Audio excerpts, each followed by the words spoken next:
முதல் சிறப்புரையாக நம்முடைய மருத்துவர் சொன்னது போல எல்லா கலைகளிலும் சிறந்த தமிழ்நாடு. கட்டிடக்கலை, ஓவியக்கலை, எழுத்துக்கலை, அதில் மருத்துவத்தில் மட்டும் நாம் என்ன இழைத்தவர்களா என்பது போல இந்த உலகத்திற்கே மருத்துவத்தை சொல்லிக் கொடுத்த சித்த மருத்துவத்தை தன் படிப்பாக படித்து இங்கே பலருக்கும் அந்த செய்திகளை கொண்டு போய் சேர்க்கிற தில்லைவாணன் அவர்கள். ஒரே ஒரு குறிப்போடு அவரை வரவேற்கலாம் என்று நினைக்கிறேன். ஒரு முறை ஸ்ரீ ராமானுஜர் அவர்களுக்கு வீடு பேறு பெறுகிற மந்திரத்தை கேட்கணும்னு ரொம்ப ஆவலாக இருந்தது. அப்போ தொடர்ச்சியாக 18 முறை மீண்டும் மீண்டும் திருக்கோட்டையூர் நம்பியிடம் போய் வீடு பேறு கொடுக்குற மந்திரத்தை எங்களுக்கு சொல்லித்தாங்க அப்படின்னு சொல்கிறார். நம்பியும் ஸ்ரீ ராமானுஜர் மீது இறக்கப்பட்டு மந்திரத்தை ரகசியமாக காதில் சொல்கிறாரு. இந்த மந்திரத்தை ரகசியமாக வச்சுக்கோ, யாருக்கும் சொல்லாதன்னு சொல்லி அனுப்புகிறாரு. ஆனால் ஸ்ரீ ராமானுஜர் வந்தோடனே என்ன பண்ணுறாருன்னு கேட்டிங்கன்னா, கோபுரத்தின் மேலே ஏறி நின்று எல்லாருக்கும் மந்திரத்தை சொல்கிறாரு. இதை கேட்ட நம்பிக்கு ரொம்ப கோபம் வருது. அப்போது ராமானுஜர் நம்பியிடம் போய் சொல்கிறார், நான் ஒருத்தன் நரகத்துக்கு போனால் எனக்கு பிரச்சனை இல்லை, இந்த மந்திரத்தை கேட்டு ஜாதி மதம் மற்ற அத்தனை பேரும் சொர்க்கத்திற்கு போக வேண்டும் என்ற நல்ல எண்ணம் எனக்கு இருக்கிறது என்று நம்முடைய ஸ்ரீ ராமானுஜர் சொல்கிறார். இந்த கருத்தை நான் ஏன் இங்கே பதிவு செய்கிறேன்னா, சித்த மருத்துவத்தை பற்றி இதுவரை தெரிந்த யாரும் பரவலாக பேசியதில்லை, நமக்கு அது தெரிந்ததில்லை. சித்த வைத்தியம் என்கிற மகா மந்திரத்தை இந்த உலகம் பூராக கொண்டு செல்கிற மருத்துவர்களில் ஒருவராக நம்முடைய தில்லைவாணன் அவர்கள் இங்கே இருக்கிறார் என்பது மகிழ்ச்சி. அவர் நம் மண்ணை சார்ந்தவர், அண்ணல் தங்கோ வழி வந்தவர் என்பதில் எங்களுக்கு மீண்டும் மகிழ்ச்சி. இந்த அரங்கம் இப்பொழுது சித்த மருத்துவர், நம்முடைய மண்ணின் மைந்தர் மருத்துவர் தில்லைவாணன் அவர்கள் நலமோடு வாழ என்று பேச இருக்கிறார். நலமோடு வாழ வேண்டுமானால் கைத்தட்ட வேண்டும் என்று நம்முடைய மாவட்ட முதன்மை கல்வி அலுவலர் சொன்னதன் அடிப்படையில் ஒரு பெரிய கையொலியோடு மருத்துவர் தில்லைவாணன் அவர்கள் நம்மிடையே நலமோடு வாழ என்ற தலைப்பில் பேச. புத்தக திருவிழா நடக்குது, எல்லாருக்கும் தெரியும். ஸோ இங்கே புத்தகங்கள் குவிந்து கொண்டிருக்கக்கூடிய புத்தகங்களை வாங்குவதற்கு பல்லாயிரக்கணக்கான மக்கள் தினம் தினம் பயணிச்சிட்டு இருக்காங்க. உங்களுக்கு புத்தகம் வாங்கும்போது அத்துடன் இலவச இணைப்பாக இன்று நலத்தையும் சேர்த்து இணைத்துள்ளார் என்பது கூடுதல் சிறப்பான ஒரு விஷயம். ஏனென்றால் புத்தக அறிவு ஒரு பக்கம் எவ்வளவு நமக்கு அவசியமோ, ஆரோக்கிய அறிவு அதை விட கூடுதல் அவசியம் என்று இன்று நலமோடு வாழ அப்படிங்கிற ஒரு தலைப்பில் பேசுவதற்கு எனக்கு ஒரு பெரிய வாய்ப்பினை ஏற்படுத்தி கொடுத்திருக்கார்கள். அந்த நலத்திற்கான அறுவடை செய்ய வந்திருக்கக்கூடிய அருமைக்குரிய பயனாளர்கள் அனைவருக்கும், வாசகர்களுக்கும் என்னுடைய வணக்கத்தை தெரிவித்துக் கொள்கிறேன். நிச்சயமாக இங்கிருந்து போகும்போது எல்லாரும் நலத்திற்கான பாதையை, நலத்திற்கான வழியை, நலம் எனும் மிகப்பெரிய பயிரை அறுவடை செய்து எடுத்துக்கொள்ள போகிறீர்கள். நீங்கள் புத்தகம் எத்தனை வாங்கினீங்க அப்படிங்கிறது ஒரு பக்கம் இருக்கட்டும், நலத்தை எவ்வளோ பயிர் பண்ணதை அறுவடை பண்ணிட்டு போக போகிறீங்க அப்படிங்கிறது இன்னொரு பக்கம். அன்பிற்குரியவர்களே, இங்கே இருக்கக்கூடிய நிறைய பேர் இங்கே சூழ்ந்திருக்கீங்க. நிறைய நமக்கு தெரியும், வேலூர் மாவட்டம் உலகத்திலேயே மிக பிரசித்தி பெற்ற மருத்துவமனைகளை கொண்டது. நீங்கள் கடந்து வரக்கூடிய பாதையெல்லாம் மருத்துவமனைகள் தான். கடந்து வரக்கூடிய பாதையெல்லாம் மருத்துவமனைகள், திரும்பி பார்க்கக்கூடிய திசைகள் எல்லாம் மருத்துவமனைகள். இருந்தாலும் நான் உங்களிடத்தில் ஒரே ஒரு கேள்வியை வைக்க விரும்புகிறேன். இந்த மருத்துவமனைகள் எல்லாம் இருக்கிறதுனால் நாம் அனைவரும் நலமோடு பயணிக்கிறோமா அப்படிங்கிறது ஒரு பெரிய கேள்விக்குறி. அதில் ஏதாச்சும் மாற்று கருத்து இருக்கா? கிடையாது. இந்த மருத்துவமனைகள் நமக்கு நலத்திற்கான பாதையை வழிகாட்டுமே தவிர, மருந்து மாத்திரைகளோடு நம்மளை பயணிக்க செய்யுமே தவிர, நம் திரும்ப நம்மளுடைய இயல்பான நலமோட வாழ்றதுக்கு என்ன வழிவகையோ அதை செய்யுமா? நிச்சயமா கிடையாது. அப்ப நலமோடு வாழணும். நலமோடு வாழறதுக்கு நம்ம என்ன செய்யணும்? இந்த இடத்துல 3 விஷயங்களை நான் பதிவு செய்யறதுக்கு விரும்புகிறேன். நலமோடு வாழ்றதுக்கு இது 3 இருந்தால் நிச்சயமா நீங்க எல்லாரும் நலமோடு வாழ முடியும். முதல்ல உணவு கலாச்சாரம். பேராசிரியர் அமுதா அவர்கள் குறிப்பிட்டது போல, நம்மளுடைய தமிழ் சமூகம் சாதாரணமான சமூகம் கிடையாது. கலையிலே, இலக்கியத்திலே, பண்பாட்டிலே உலக அரங்கிற்கே எடுத்துக்காட்டாய் விளங்கிய தமிழ் சமூகம். நம் தமிழ் சமூகத்திற்கு என்று தனிப்பட்ட ஒரு உணவு கலாச்சாரமும் உணவு பண்பாடும் இருக்கிறது. ஆனால் உலக அரங்கிற்கே இந்த உணவு பண்பாட்டை, உணவு கலாச்சாரத்தை, ஆரோக்கியத்திற்கான அரிச்சுவடனை எடுத்துக்காட்டிய நம்மளுடைய தமிழ் சமூகம் இன்று ஆரோக்கியத்திற்காக மருத்துவமனை வாசலை நாடி இருப்பது எவ்வளவு ஒரு கொடுமையான செயல். மருத்துவமனைகள்ங்கிறது ஒரு பக்கம் இருக்கட்டும், இந்த உணவு கலாச்சாரம், நம் தமிழ் சமூகம் என்ன உணவு கலாச்சாரத்தை நமக்கு சொல்லிட்டு போனது, அதை நாம் திரும்ப பெறணும். ஒன்று. ரெண்டாவது, மன மகிழ்ச்சி. மன மகிழ்ச்சி. காலையிலிருந்து இரவு வரையில் வேலை, ஆண்களானும் சரி பெண்களானும் சரி. அவ்வை சண்முகி படத்திலே நடிகர் கமலஹாசனுடைய பாடல் ஒன்று வரும், வேலை வேலை வேலை வேலை மேலே வேலை, ஆம்பளைக்கும் வேலை பொம்பளைக்கும் வேலை. காலையிலிருந்து இரவு வரை வேலை வேலை வேலை. நம்ம ஆரோக்கியத்திற்காக மெனக்கெடுக்கிறோமா என்று சொன்னால் நிச்சயமாக கிடையவே கிடையாது. அப்படி இருக்கையில் என்ன ஆகுது, நம்ம உடம்புல ஸ்ட்ரெஸ் ஹார்மோன்ஸ் அப்படின்னு சொல்லக்கூடிய ஹார்மோன்ஸ் இருக்கு. 2 வகையான ஹார்மோன் அந்த இடத்த முழுமையாக ஆக்குபை பண்ணுது. ஒன்று கார்டிசோல்னு சொல்லக்கூடிய ஒரு ஹார்மோன், இன்னொன்று அட்ரினலின் சொல்லக்கூடிய ஒரு ஹார்மோன். இந்த ஹார்மோன் என்ன பண்ணுது அப்படின்னா, நம்ம உடம்புல ஒரு திடீர்னு ஒரு அசௌகரியம் ஏற்படும் போது, ஒரு ஃப்ளைட் ரியாக்ஷன் சொல்லுவாங்க, அந்த அசௌகரியமானது ஏற்படும் போது நம்ம உடம்பிலே இந்த கார்டிசோல் வேகமாக உற்பத்தி பண்ணி நம்ம உடம்பை அந்த அசௌகரியத்திலிருந்து காப்பாற்றிக் கொள்ளுது. எப்பயாச்சும் ஒருவேளை ஸ்ட்ரெஸ் இருந்தா அந்த கார்டிசோல் நம்மளை காப்பாற்றும். ஆனால் நாம காலையிலிருந்து இரவு வரைக்கும் ஸ்ட்ரெஸ்ஸிலே இருக்கும். அப்படி இருக்கும்போது அந்த கார்டிசோலோ அட்ரினலும் என்ன பண்ணுது, இவனை நம்மால காப்பாற்ற முடியாது. ஒரு முறை எனக்கு வேலை கொடுத்தா பரவாயில்ல, நீ காலையிலேருந்து இரவு வரைக்கும் நீ ஸ்ட்ரெஸ்லேயே இருக்க, ஸ்ட்ரெஸ் ஹார்மோன்ஸுடைய அளவு அதிகமாகுது, இந்த கார்டிசோலுடைய அளவும் நாளுக்கு நாள் அதிகமாகி பல்வேறு உடல் உபாதைகளை உடம்புல ஏற்படுத்துது. ஸோ இங்கே மன அழுத்தம், இந்த மன அழுத்தத்தை நீக்கணும், உணவு கலாச்சாரத்தை மீட்டெடுக்கணும், மன அழுத்தத்தை நீக்கணும். உணவு கலாச்சாரம் பற்றி நான் விரிவாக பேசணும். அதுக்கு முன்னாடி இந்த மன அழுத்தத்தை போக்குறதுக்கு நான் சொல்லிடுறேன். மன மகிழ்ச்சி. இடுக்கண் வருங்கால் நகுக அப்படின்னார் ஐயன் திருவள்ளுவர், நம்மளுடைய பாட்டை. இடுக்கண் வருங்கால் நகுக.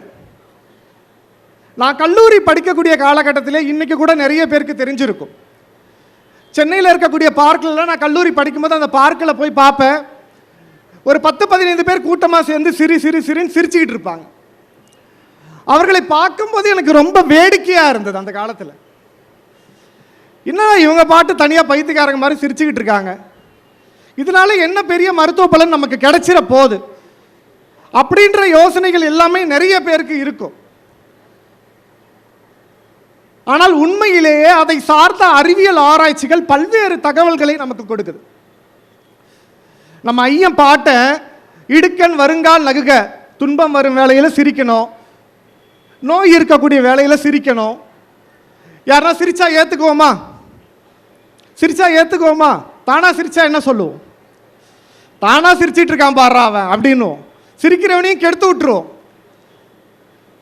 ஆனால் ஒரு உண்மை தகவலை இந்த இடத்தில் உங்களுக்கு நான் பதிவு செய்ய விரும்புகிறேன்.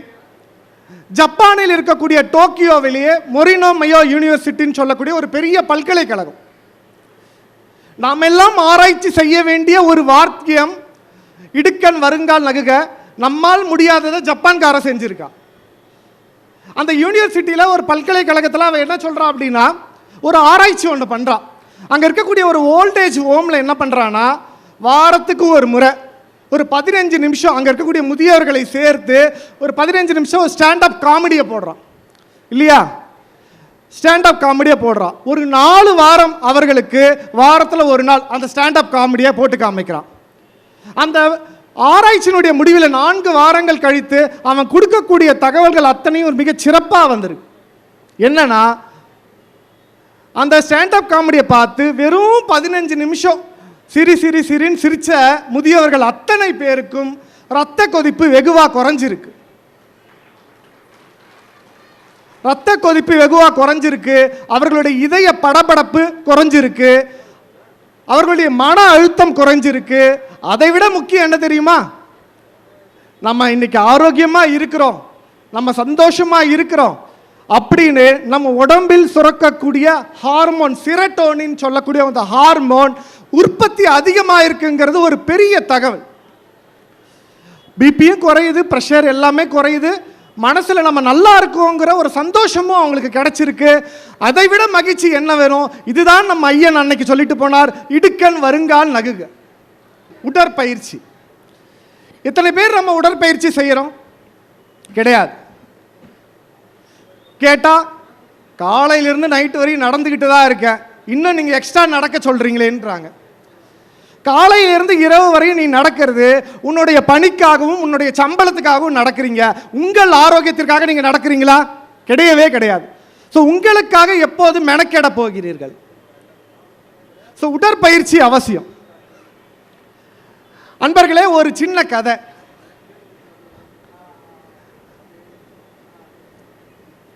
ஜப்பானில் ஒரு பெரிய இதே மாதிரி ஒரு பெரிய நிகழ்ச்சி.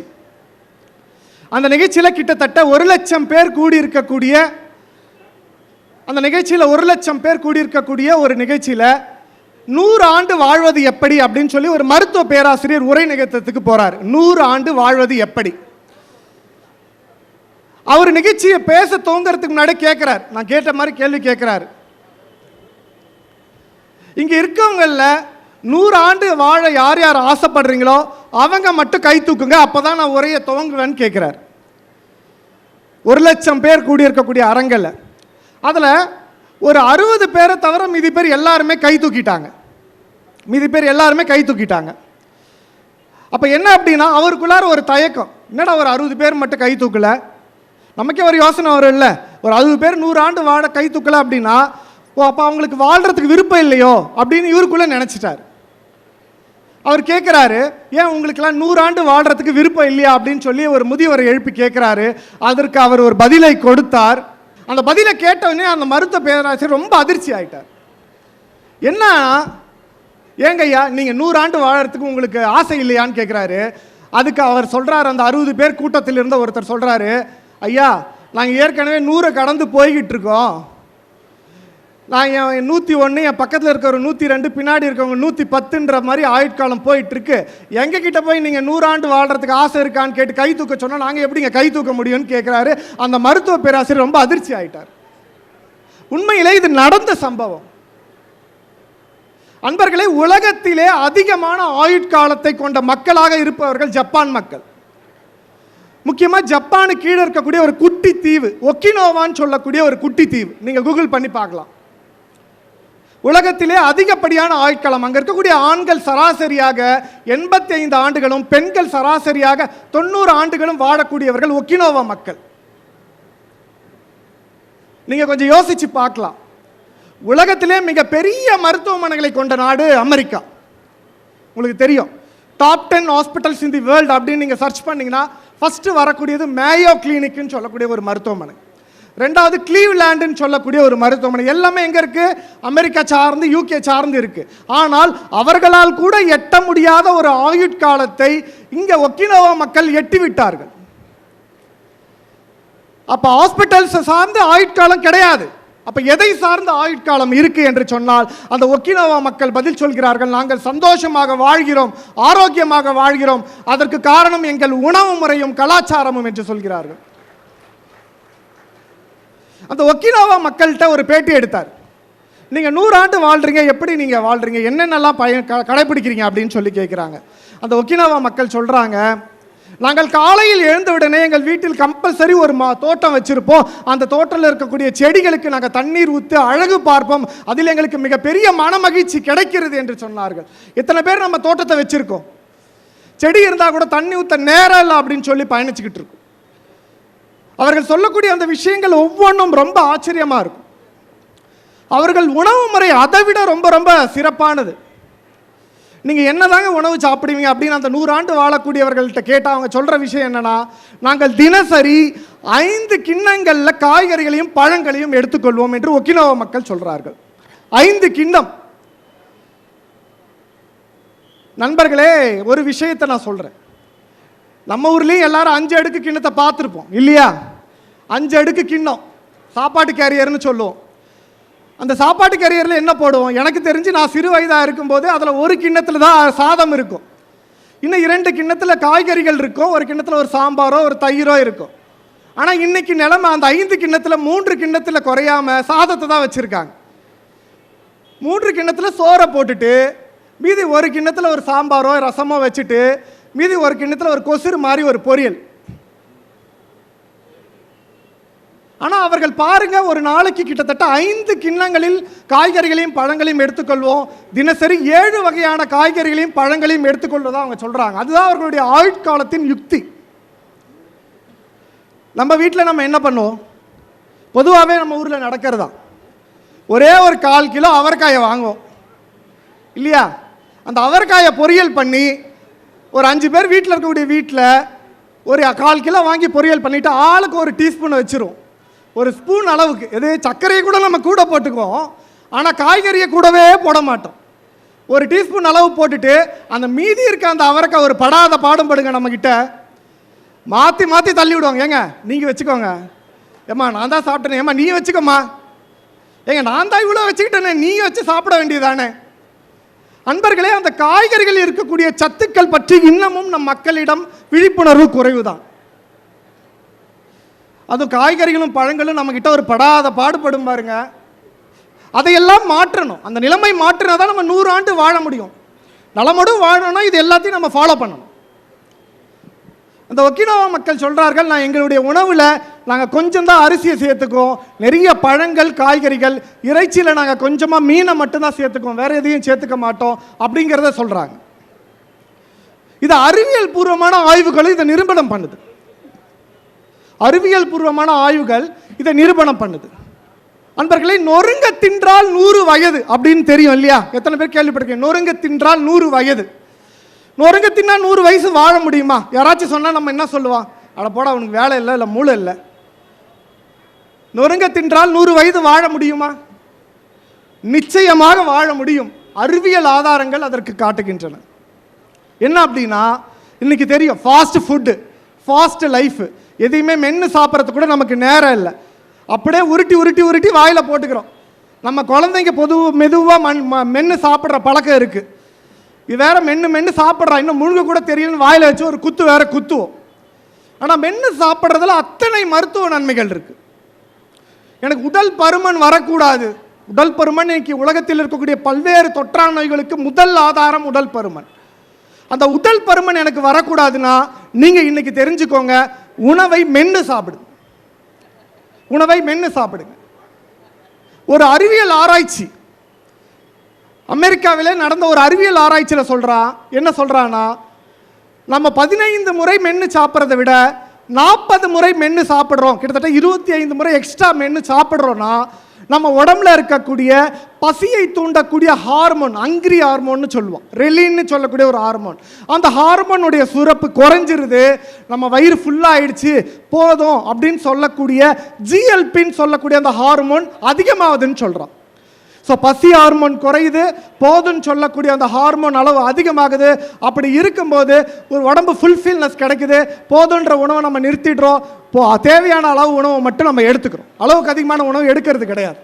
அந்த வகையிலே அந்த நொறுங்க தின்றால் 100 வயது அப்படின்னு நம்ம முன்னோர்கள் எதுக்காக சொல்லிட்டு போனாங்கன்னா, இந்த உணவு முறைக்காக தான் சொல்லிட்டு போனாங்க. அதோட நொய்மை நுகரேல் அப்படின்னு ஔவையார் சொல்றாரு. நொய்மை நுகரேல், நீங்க ஔவையாருடைய ஆத்திச்சூடியில் படிச்சு பார்த்தீங்கன்னா நொய்மை நுகரேல்னு சொல்லியிருப்பாங்க. என்ன சொல்லியிருக்காங்க அப்படின்னா, இந்த நொய்மை நுகரேல் அப்படிங்கிறது தின்பண்டங்களை தவிர்க்க வேண்டும். நொய்மைனா தின்பண்டம், அதை தவிர்க்கணும். காலையில் ஒரு வேளை சாப்பிட்டுடுவோம், மதியம் ஒரு வேளை சாப்பிடுவோம், நைட்டு ஒரு வேளை சாப்பிடுவோம். இதுக்கு நடுவில் சாப்பிட்றவங்களும் இருக்காங்க. 11 மணிக்கு ஒரு டீ 2 பிஸ்கெட்டு, சாயங்காலம் 5 மணிக்கு ஒரு டீ 2 சமோசா இல்லைனா வடை, இல்லையா? இதுதான் நொய்மை நுகரேல் அப்படின்னு சொல்லி ஔவையார் சொல்றாரு. சிறுக சிறுக சாப்பிடாதீங்க அப்படின்னு. என்ன காரணம் அப்படின்னா, ஒரு சட்டியில் நம்ம அரிசியை போட்டு வேக வைக்கிறோம், அடியில் இருக்கக்கூடிய அரிசி நல்லா வெந்துட்டு இருக்கும். அதுக்கு மேலே நம்ம என்ன பண்ணுவோம், இன்னொரு கரண்டி அரிசியை போடும்போது அது வேகிறதுக்கு லேட் ஆகும். அதுக்கு மேலே இன்னொரு கரண்டி அரிசியை போடும்போது அது வேகவே வேகாது. ஸோ அப்போ கீழே இருக்கக்கூடிய அந்த அரிசி கூழாயிடும், அதுக்கு மேலே இருக்கக்கூடிய அரிசி சரியாக வெந்திருக்காது. இதை போலத்தான் நாம் சிறுக சிறுக சாப்பிடக்கூடிய உணவு வயிற்றில் பக்குவப்படாமல் நம் உடலில் சேராமல் அத்தனை வியாதிக்கும் அடித்தளம் இடக்கூடியதாய் மாறுகிறது. ஆக ஔவையார் சொல்லிட்டு போனாங்க, நோய்மை நுகரேல். இதையெல்லாம் நம் தமிழ் சமூகம் எதற்காக சொல்லிட்டு போனாங்க? நம் தமிழ் முன்னர்கள் எதுக்காக சொல்லிட்டு போனாங்க? நாம் ஆரோக்கியமாக இருக்க வேண்டும் என்பதற்காகத்தான். நம்ம இந்த டீ சாப்பிட்ற பழக்கம் இருக்கு, டீ, இந்த டீ பிஸ்கெட், அதை மாற்றினாலே நம் ஆரோக்கியத்தை மீட்டு எடுக்க முடியும். ஒரு டீ சார்ந்த ஒரு வரலாற்று கதையை இந்த இடத்துல நான் சொல்லிக்கொள்ள விரும்புகிறேன். டீ நம்மளோட உணவா? கிடையவே கிடையாது. இன்னைக்கு திரும்புகிற திசையெல்லாம் டீ கடை. எங்க வாங்க ஒரு டீ சும்மா சாப்பிட்டு போங்களேன்னு. ஒருத்தர் என்கிட்ட சிகிச்சை வரவர் சொல்றாரு, ஒரு நாளைக்கு நான் 15லேருந்து 20 டீயை குடிப்பேன் அப்படிங்கிறாரு. எதற்காக சிகிச்சைக்கு வந்தார்னா, எனக்கு உடல் பருமன் கூடிட்டே போகுது, நான் முதல்ல நீங்க டீயை நிறுத்துங்க அப்படின்ல. அவர் அப்படியே ஷாக் ஆயிட்டாங்க. டீ குடிக்கிறதுல போய் உடல் பருமன் கூடுமாங்க? நிச்சயமாக கூடும். ஒரு டீயோடைய கலோரி 2 இட்லிக்கு சமம். நம்ம காலையில் 4 இட்லியை முடிச்சுட்டு அது கூட ஒரு டீயை சாப்பிட்றோம். ஸோ கிட்டத்தட்ட 6 இட்லி. ஒரு நாளைக்கு 15 டீ குடிக்கிறாங்க, 10 டீ குடிக்கிறாங்கன்னா கிட்டத்தட்ட 30 இட்லிக்கு எக்ஸ்ட்ரா சாப்பிட்றோம். இப்போ எந்த அளவுக்கு கலோரியை நம்ம உடம்புல சேர்க்கிறோம் அப்படிங்கிறது ரொம்ப ரொம்ப அவசியம். இதனால நமக்கு பிரச்சனை வரும். அந்த வரலாற்று கதையை நான் சொல்றேன். சீனாவில் இருக்கக்கூடிய சென்னாங் அப்படின்னு சொல்லக்கூடிய ஒரு பெரிய மன்னர், கிட்டத்தட்ட கிறிஸ்து பிறப்பதற்கு 4500 ஆண்டுகளுக்கு முன்னாடி அவர் பயணிச்சார். அவர் என்ன சொல்ல அப்படின்னா, அவர் ஒரு மருத்துவர்.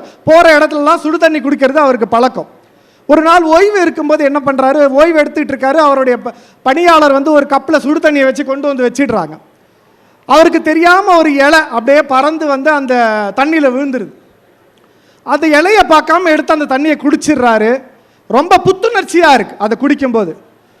அப்பதான் அது என்னன்றதை பார்க்கறாரு. அதுதான் நம்ம பயன்படுத்திருக்கக்கூடிய தேயிலை. ஸோ அதற்கு அத்தனை புத்துணர்ச்சி இருக்கா அப்படின்னு சொல்லி அதை பயன்படுத்த ஆரம்பித்தோம்.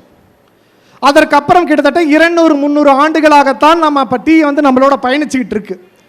ஆனால் டீயை நம்ம எப்படி பயன்படுத்தணும் அப்படின்னா, வெறுமனே டீ தூளில் தண்ணியில் போட்டு கொதிக்க வச்சு, இல்லைன்னா கொதித்த தண்ணீரை டீ தூளில் போட்டு ஒரு 2-3 நிமிஷம் வச்சு நம்ம க்ரீன் டீ சாப்பிட்றோம் இல்லைங்களா, அந்த மாதிரி சாப்பிட்டா மட்டும்தான் அதனுடைய மருத்துவ பலன் கிடைக்கும்.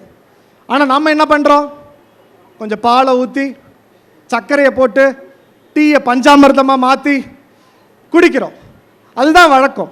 அதில் எத்தனை கலோரிகள் கூடுது, அதனுடைய மருத்துவ பலனும் சிதைந்து போயிடுது. நிச்சயமாக அதில் நீங்கள் குடிக்காதீங்க. அந்த ஒக்கினோவா மக்கள் சொல்லக்கூடிய விஷயம் என்னென்னா, நாங்கள் டீயை குடிக்க மாட்டோம், டீக்கு பதிலாக நாங்கள் எடுத்துக்கொள்வது துளசி டீயை தான், ஆவாரம் பூ டீயை தான், கருஞ்சீரகம் சேர்ந்த டீயை தான் அப்படின்னு அவர்கள் தெளிவாக சொல்கிறாங்க. நமக்கு தெரியாதா துளசி? நமக்கு தெரியாதா ஆவாரம் பூ? ஆவாரை பூத்திருக்க சாவாரை கண்டதுண்டோன்னு பழமொழி நமக்காக தானே சொல்லிட்டு போனா. எத்தனை பேர் நம்ம பயன்படுத்துகிறோம்? பயன்படுத்துறது கிடையாது. துளசியை நாம் பயன்படுத்த வேண்டும் என்று தான் நம்ம நம் முன்னோர்கள் தள்ளிட்டு போனாங்க. நாம் என்ன பண்ணுறோம், நம்ம வீட்டு முற்றத்தில் துளசி செடியை வச்சு தெய்வமாக கும்பிட்டு சுற்றி சந்தனம் குங்குமம் பொட்டு எல்லாம் வச்சு அது மேலே இருக்க பொட்டை வச்சுக்கிட்டு அப்படியே கும்பிட்டுட்டு வந்துடும். தினசரி ஒரு 5-10 துளசி இலைகளை அந்த தண்ணீரில் போட்டு குடிச்சு பாருங்க, அத்தனை புத்துணர்ச்சி கிடைக்கும் நீங்கள் எடுத்துக்கக்கூடிய டீயை விட. கேன்சரை வரவிடாமல் தடுக்கக்கூடிய தன்மை அந்த துளசி டீக்கு இருக்குன்னு சொல்லி வெளிநாடுகளில் ஆய்வு பண்ணுறா. நம்ம ஊர் துளசி எடுத்து அவன் ஆய்வு பண்ணி பயன்படுத்துகிறான். நாம் அதை மறந்து மருத்துவமனை வாசலில் தவம் கிடக்கக்கூடிய சூழ்நிலையும் அவல நிலையும் இன்று உண்டாக்கிறது. பேசும்போது நம்ம டாக்டர் அருமையாக பேசினார். ஜப்பான் நாட்டில் இருக்கக்கூடிய ஒக்கோடவா என்கின்ற ஒரு ஊரை பற்றி சொன்னார். நான் பலமுறை ஜப்பான் நாட்டிற்கு சென்றிருக்கின்றேன். 10 நாட்கள் ஜப்பானில் தங்கக்கூடிய ஒரு நிலை எனக்கு வந்தது. ஜப்பான் நாட்டில் டோக்கியோ, ஒசாகா போன்ற மாநிலங்கள் மட்டும் அல்லாது பல்வேறு கிராமங்களிலும் சென்று தங்கியிருக்கின்றேன். அவருடைய வாழ்க்கை முறையை பற்றி இங்கே மிக தெளிவாக நம்முடைய மருத்துவர் சொன்னார். ஆம், 100 வயதை கடந்தும் இருக்கக்கூடியவர்கள் இந்த உலகத்திலே அதிகமாக வாழ்கின்றவர்கள் எங்கே இருக்கின்றார்கள் என்று சொன்னால் அது ஜப்பான் நாட்டில். காரணம், அவர் உணவு முறை பழக்கத்தை பற்றியெல்லாம் இங்கே தெளிவாக சொன்னார். அந்த மக்கள் உணவு மற்றும் கிடையாது, டிசிப்ளின். மக்கள் தொகை சில பேர் சொல்லலாம் நம்ம இந்திய திருநாட்டில் மக்கள் தொகை அதிகம், அதனால கொஞ்சம் கம்மின்னு. இல்லை, டிசிப்ளின், ஒழுங்குமுறை. அந்த நாட்டிலும் மக்கள் தொகை அதிகமாக இருந்தாலும் அவருடைய ஒழுக்கம், அவருடைய உணவு கட்டுப்பாடு, இதையெல்லாம் நீங்கள் போனீங்கன்னாவே ட்ரெயினில் ஏறினீங்கன்னு சொன்னால் அவங்க தலை குனிஞ்சு தான் ஒரு வணக்கம் போடுவாங்க. அந்த வணக்கமே ஒரு பயங்கரமான ஒரு மரியாதை. டெரரிசம் கிடையாது. கட்டுப்பாடோடு வாழக்கூடியவர்கள் ஜப்பானியர்கள். உணவு கட்டுப்பாடை பற்றி ரொம்ப சூப்பராக நம்ம டாக்டர் எதை எதை எடுத்தால் 100 வருடம் வாழலாம் என்று சொன்னார். அவர் சொன்னது, பால் டீயை சாப்பிடாதீங்க, பால் டீயை சாப்பிடாதீர்கள். ஒரு நாளைக்கு 10 தடவை டீ சாப்பிட்றவங்களாம் உண்டு. நான் ஒரு நாளைக்கு 7-8 தடவை டீ சாப்பிடுவேன். கேஸ்ட்ரிக் ப்ராப்ளம் இருந்துச்சு. இப்போ ஒரு 20 நாளாக டீ சாப்பிட்றதுல க்ரீன் டீ தான் சாப்பிட்ணுன்னு முடிவு பண்ணேன். 20 நாட்கள் தான். துபாய்க்கு போயிட்டு வந்தேன். 20 நாளாக க்ரீன் டீ தான் சாப்பிட்ணுன்னு. ஆனால் ஏனோ மனசு ஒரு டீ சாப்பிட்ணும் சாயங்காலத்துலன்னு வருது. இன்றைக்கி எங்கள் வீட்டுக்காரம்மா ஊரில் இல்லை, கடையில் போய் டீ வாங்கிட்டு வாங்கன்னு கொடுத்தேன். சாப்பிடும்போது ரொம்ப நல்லா இருந்துச்சு. இந்த அரங்கத்துக்கு வர்ற வரை வாய் மட்டும் ஒரு மாதிரி இருந்துச்சுக்கு. காரணம், அங்கே சர்க்கரை கொஞ்சம் அதிகமாக போட்டான். சுகர் பேஷண்ட்டு எங்களுக்கு என்ன நிலைமை இருந்திருக்கும் அப்படின்னு தெரிஞ்சுக்கணும். இந்த க்ரீன் டீ பற்றி எல்லாமே இந்த ஃபேஸ்புக் பார்த்து தெரிஞ்சுக்கிறது தான், இன்ஸ்டாகிராமில் தெரிஞ்சுக்கிறது தான். எல்லாருக்கும் பார்த்துருப்பீங்க. நான் ஒன்றும் புதிய தகவல் சொல்ல வேண்டிய தேவையில்லை. இந்த க்ரீன் டீ மகிமையெல்லாம் சொன்னாங்க. க்ரீன் டீ போட்டு கொடுக்கறது தான் வீட்டில் தாய்மார்களுக்கு எளிய முறை. என்ன சொன்னாங்க ஒரு அம்மா, அப்புறம் கலெக்டர் மேடம் அனுப்பி வைக்கிறேன், எங்கள் வீட்டுக்கார அம்மாவுக்கு அனுப்பிச்சி வச்சா சிரித்து சிரித்து செத்தாங்க. என்னடான்னா, வந்ததுமே க்ரீன் டீ கொடுத்தா பால் வாங்க வேண்டிய தேவையில்லை, பால் வாங்க வேண்டிய தேவையில்லை, சுகர் வாங்க வேண்டிய தேவையில்லை. க்ரீன் டீ போட்டு டிப் போட்டு கையில் கொடுத்துட்றோம். டீ சாப்பிடுவாங்க. டீ சாப்பிட்டாங்கன்னு சொன்னால் க்ரீன் டீக்கு பிஸ்கட் வைக்க வேண்டிய தேவை கிடையாது. பிஸ்கட் வைக்க வேண்டிய தேவையில்லைனா க்ரீன் டீ சாப்பிடுவாங்க. க்ரீன் டீ சாப்பிட்ட பிறகு வந்த விருந்தாளி சீக்கிரம் வீட்டு விட்டு போயிடுவாங்க. ஆனால் போகிறவங்க மறுபடியும் நம்ம வீட்டுக்கு வரவே மாட்டாங்க, டீ சாப்பிட வரவே மாட்டாங்க அப்படின்னு சொல்லி இந்த ஃபேஸ்புக்கில் மிக ஒரு அருமையாக ஒரு ஒரு ஒரு அம்மையார் பேசிய அந்த ஃபேஸ்புக்கெலாம் பார்த்தேன். டாக்டர் பேசும்போது அந்த க்ரீன் டீ ஞாபகம் எனக்கு வந்தது. ஸோ டீயில் நாம் நிறுத்தணும். இங்கே டீயை பற்றி அருமையாக நம்மளுடைய மாவட்ட செயலாளர் அவர்களோ தொடர்ந்து லீட் கொடுத்தாங்க. ஸோ நம்ம டீயாக எடுக்காமல் தேநீர் பாயாசமாக எடுத்துக்கிறது தான் நிறைய பிரச்சனைக்கு அடித்தளம் இடுது அப்படின்றத பற்றி பேசிகிட்டு இருந்தோம். இந்த உலகத்திலே அதிக அசுத்தமாக இருக்கக்கூடிய இடம் அப்படின்னு ஒருத்தர் கேட்டார். மெட்டபாலிக்கல் அப்படின்னு சொல்லக்கூடிய ஒரு புத்தகம். அந்த புத்தகத்திலே டாக்டர் ராபர்ட் லஸ்ஸிங்னு சொல்லக்கூடிய ஒரு பெரிய மருத்துவ பேராசிரியர் அவர் கேட்குறாரு, இந்த உலகத்திலே மிக அசுத்தமாக இருக்கக்கூடிய இடம் எது என்று கேட்கிறார். அதற்கு அவர் சொல்லக்கூடிய பதிலானது மிக வியப்பாக இருந்தது. எது தெரியுமா? நம்மளுடைய குடல் தான் இந்த உலகத்திலே மிக அசுத்தமான இடமாம். இந்த ஃபாஸ்ட் ஃபுட், பீஸா, பர்கர், அந்த மாதிரி பல்வேறு வகையான துரித உணவுகளை நம்ம போட்டு திணிக்கிறதுனால நம்மளுடைய குடல் அசுத்தமாயிருது. அந்த குடல் அசுத்தமானது இன்று பல்வேறு தொற்றா நோய்களுக்கு அடித்தளம் இடுகிறது அப்படின்னு அருமையாக அந்த நூலில் குறிப்பிட்டிருந்தார். அவர்கள் 2 வகையை மட்டும் சொல்லி முடிக்கிறாரு. என்ன விஷயம்னா, நம்மளுடைய ஆரோக்கியமாக இருக்கணும்னா 2 விஷயம். ஒன்று, நம்ம கல்லீரலை பேணி காத்துக்கணும். 2வது, நம்ம குடலை சுத்தமாக வச்சுக்கணும். இதையெல்லாம் நம் தமிழ் முன்னோர்கள் சொல்லிட்டு தான் போனாங்க. 6 மாதத்திற்கு ஒரு முறை பேதி மருந்தை எடுக்க வேண்டும் என்று. இன்னைக்கு அந்த கலாச்சாரம் முற்றிலுமாக மறந்து போய்விட்டது. இந்த குடலில் இருக்கக்கூடிய நன்மை பாய்க்கக்கூடிய லட்சக்கணக்கான பாக்டீரியாக்களானது நமக்கு உடம்பை நன்மையில் பாய்க்கக்கூடியதாக இருக்கிறது. நம்ம இன்னும் இருக்கக்கூடிய துரித உணவுகளால் நம்ம குடலில் இருக்கக்கூடிய அந்த பாக்டீரியாவை சிதைச்சிடுறோம். அது சிதைக்கிறதுனால வரக்கூடிய நோய்கள், தொற்றா நோய்களில் முக்கிய இடத்துல வரக்கிறது இன்னைக்கு லீக்கி கட் சிண்ட்ரோம்னு சொல்லக்கூடிய நோய். உங்கள் குடலில் இருக்கக்கூடிய பாக்டீரியா சிதைஞ்சிருச்சுன்னா இன்னைக்கு வரக்கூடிய முடக்குவாதமாகட்டும், சோரியாசிஸ் போன்ற ஆட்டோ இம்யூன் நோய்கள் எல்லாமே நம்ம குடல் சார்ந்த, நம்ம குடலை செதுக்குவதால் வந்தக்கூடிய நோய்கள். 2வதா, கல்லீரலை நம்ம பாதுகாத்துக்கணும். கல்லீரலில் பாதுகாப்பாக இல்லை அப்படின்னா இன்னைக்கு இருக்கக்கூடிய நம்ம உணவு, துரித உணவுனாகட்டும், சுகர் ஸ்வீட்டன் பிவரேஜஸ் சொல்லக்கூடிய குளிரூட்டப்பட்ட செயற்கை நீரகமூட்டக்கூடிய பானங்கள் எல்லாத்தையும் எடுக்கிறது மூலமாக கல்லீரல் பாதிக்கப்படுது. இதை எப்படி காத்துக்கலாம் அப்படின்னா, நம்மளுடைய உணவு முறையில் நார்ச்சத்து இருக்கக்கூடிய உணவு பழங்களை நிறைய எடுக்கணும். 2வதாக, நஞ்சில்லாத உணவை எடுக்கணும். நம்ம வேலூரில் காட்பாடியில் மக்கள் நலச்சந்தைன்னு சொல்லக்கூடிய ஒரு நிகழ்வு மாதந்தோறும் 2வது சனிக்கிழமையில் நடக்குது. எத்தனை பேருக்கு தெரியும்னு எனக்கு தெரியல. நஞ்சில்லாத உணவு, அதாவது பூச்சிக்கொல்லிகள் இல்லாத கருவேப்பிலையும் கொத்தமல்லியும் அந்த இடத்துல கிடைக்குது. எத்தனை பேர் தெரியும்? நம் அடுத்த தலைமுறைக்கு என்ன செய்ய வேண்டும் என்பதில் நாம் ரொம்ப கவனமாக இருக்கணும். அதில் நாம் செய்ய வேண்டியது இந்த கல்வி புத்தக திருவிழா வைத்து கல்வியை கொண்டாடுகிறோம், அதை போல ஆரோக்கியத்தையும் கொண்டாடணும். அடுத்த தலைமுறைக்காக நம்ம ஆரோக்கியத்தை எடுத்து செல்ல வேண்டிய கடமையும் பொறுப்பும் சுமையும் நம்மிடம் இருக்கிறது. ஆனால் நம்ம யாரும் அதற்காக மெனக்கெடுவதே கிடையாது. ஸோ நஞ்சில்லாத உணவு நமக்கு தெரிய பாரம்பரிய அரிசிகளில் எத்தனையோ வகையான அரிசிகள், கிட்டத்தட்ட 70,000 வகையான அரிசிகள் இருந்திருக்கு. கருப்பு கவனி ஆகட்டும், மாப்பிள சம்பா ஆகட்டும், கருங்குருவை, நீலம் சம்பான ஆக சிறந்த அரிசிகள் நம்ம ஊரில் இருந்தது. ஆனால் இன்னைக்கு நம்ம கிட்ட பழக்கத்தில் இருக்கிறது வெறும் 20 வகையான அரிசிகள் மட்டும்தான். சமீபத்தில் ஒரு ஆய்வில் படிக்கிற நம்மளுடைய மாவட்ட செயலாளர் 2-3 முறை அந்த நிகழ்வை குறிப்பிட்டார். என்ன அப்படின்னா, கிரீன் டீ குடிக்கிற பழக்கம்.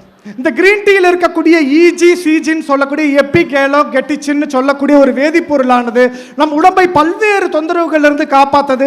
அதி முக்கியமாக நம்ம வயசாகாமல் இருக்கணும், என்னைக்கும் இளமையாக இருக்கணும், நம்மளுடைய டிஎன்ஏ தேய்மானம் அடையக்கூடாது அப்படின்னா இந்த இஜி சிஜி பெரும் பங்களிப்பை கொடுக்குது.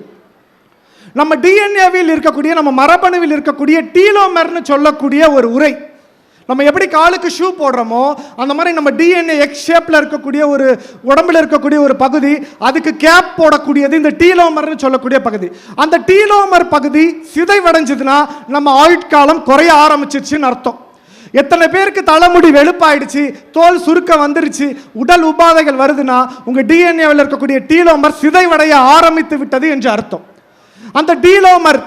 அந்த டீலோமரை சிதைவடியாமல் காக்கணும்னா நாம் நஞ்சில்லாத உணவை, நஞ்சில்லாத பாரம்பரிய பானங்களை எடுத்துக்கொள்ள வேண்டியது எனக்கு அவசியமாக இருக்கு. இந்த இடத்துல அதை நான் ஆணித்தரமாக பதிவு செய்ய விரும்புகிறேன். பாரம்பரிய அரிசி பற்றி மட்டுமே நம்ம 1 மணி நேரத்துக்கு மேலே பேச முடியும், அவ்வளவு மருத்துவ குணங்கள்.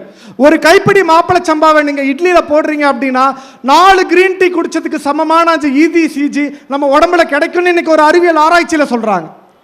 நம்ம கிரீன் டீயை கொண்டாட நாம நம் மாப்பிள்ளை சம்பாவை கொண்டாட மறந்து விட்டோம். அதே போல முருங்கைக்கீரையை நம்ம கொண்டாட சுத்தமாக மறந்துட்டோம். முருங்கையை நட்டவன் வெறுங்கையோடு நடப்பான் அப்படிங்கிறது ஒரு பழமொழி. அது நிறைய பேருக்கு தெரிஞ்சிருக்கும். சூப்பர் ஃபுட் அப்படின்னு சொல்லுவாங்க. குறைந்த கலோரி சத்தும் அதிகப்படியான மருத்துவ நன்மைகளை கொண்டது சூப்பர் ஃபுட். அந்த சூப்பர் ஃபுட்டுக்கான எளிய உதாரணம் நம்ம வீட்டு வெளியில் இருக்கக்கூடிய முருங்கைக்கீரை நிறைய பேருக்கு தெரியாது. அமெரிக்காவில் உற்பத்தி ஆகக்கூடிய சுருள் பாசியை கொண்டாடும் நாம் நம் வீட்டு வெளியே இருக்கக்கூடிய முருங்கை கீரையை கொண்டாடவில்லை என்பது வருத்தம் அளிக்கக்கூடிய ஒரு செய்தி. ஸ்பைருலினா சாப்பிடும் நிறைய பேர். அமேசானில், ஃப்ளிப்கார்ட்டில் ஆர்டர் பண்ணி டெய்லி ஒரு கேப்சூல் போட்டுட்டா இதோட அவ்வளோ சத்து இருக்காப்பா அப்படின்னு.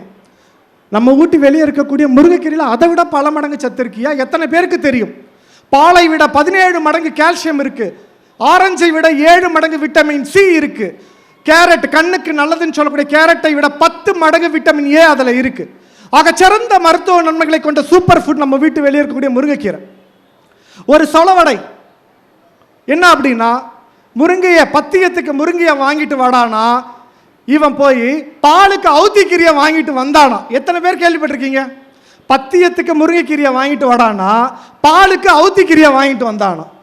அதாவது என்ன அப்படின்னா, அந்த முருங்கைக்கீரையை நாம் பத்திய உணவாக எடுத்துக்கொள்ள வேண்டும். அதை நாம் தவறிவிட்டால் நாம் இறந்த பின் 3வது நாள் எல்லாருக்கும் தெரியும், நிறைய வீட்டில் அவுத்திக்கீரை ரசம் வைத்து சாப்பிடுவார்கள். அதை தான் நீங்கள் முருங்கைக்கீரையை மறந்துவிட்டால் அவுத்திக்கீரை ரசம் தான் உங்கள் வீட்டுக்கு வந்து சீரம் என்பது நம் முன்னோர்கள் நமக்கு சொல்லி சென்ற சொலவடை. நிறைய பேர் இது எல்லாத்தையும் மறந்துட்டோம். நம்ம தமிழ் சமூகம் என்ன நமக்கு கொடுத்துட்டு போகணும்னு நினைச்சாங்களோ அது எல்லாத்தையும் மறந்து தொலைத்து ஆரோக்கியத்தை தேடி அலைந்து கொண்டு இருக்கிறோம். என்ன அப்படின்னா, அறுசுவை உணவு அதுதான் நமக்கு அடித்தளம். அறுசுவை உணவுக்கு அடித்தளம். இன்னைக்கு யுகாதி, தெலுங்கு வருஷ பிறப்பு. வேலூர் மாவட்டம் ஆந்திராவை ஒட்டி இருக்கிறதுனால இங்க பெரும்பாலான மக்கள் யுகாதியை கொண்டாடுவாங்க இல்லையா? யுகாதி பச்சடின்னு சொல்லக்கூடிய ஒரு உணவு. எத்தனை பேர் இன்னைக்கு சமைச்சு சாப்பிட்டீங்கன்னு எனக்கு தெரியல. யுகாதி பச்சடி என்ன பண்ணுவாங்க அப்படின்னா, புளியை கரைச்சிருவாங்க, அதில் மாங்காயை துண்டு துண்டாக சீவல் பண்ணி போட்டுருவாங்க, கொஞ்சம் உப்பு, கொஞ்சம் வெல்லம், அதோட வேப்பம்பூ கொஞ்சம், மிளகு கொஞ்சம் போட்டு அப்படியே சூடாக்காமல் அப்படியே கிண்டி கொடுப்பாங்க.